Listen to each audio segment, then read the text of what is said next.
Aujourd'hui, on est sur la Boya, sur la commune de Curienne-Pigros. On est sur un chantier de nettoyage aquatique avec les forestiers sapeurs de l'Hérault. Cette journée rentre sur une formation qui est sur 4 jours où les forestiers sapeurs viennent se perfectionner sur les situations à dangerosité avec des arbres déracinés, encroués, qu'on peut retrouver sur les tempêtes. Le plan tempête du ministère de l'Agriculture a été rendu public en septembre 2018 avec une particularité qui intéresse fortement la formation, c'est qu'il est question de l'identification et de la formation des référents plan tempête. Et ces référents plan tempête vont être choisis par la profession forestière, par l'interprofession forêt-bois Rhône-Alpes, mais également par la DRAF, la Direction régionale de l'agriculture, de l'alimentation et de la forêt. Par rapport à ce besoin de formation de référents plan tempête, on a obtenu un financement européen pour travailler sur l'ingénierie de formation, sur l'écriture du référentiel. C'est par rapport à cette formation qu'on organise aujourd'hui,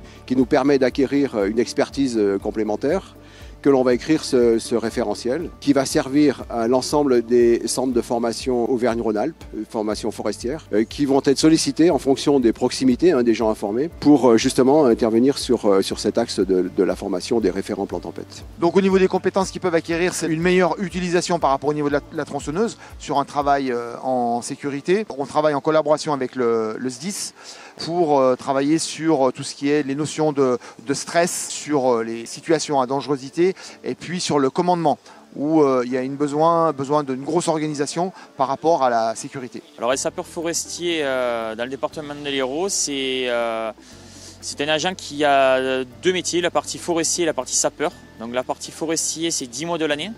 On intervient sur les massifs forestiers de tout le département, en débroussaillage, le bord des pistes d'FCI, le bord des routes, tout ce qui est obligation légale du département en termes de débroussaillage.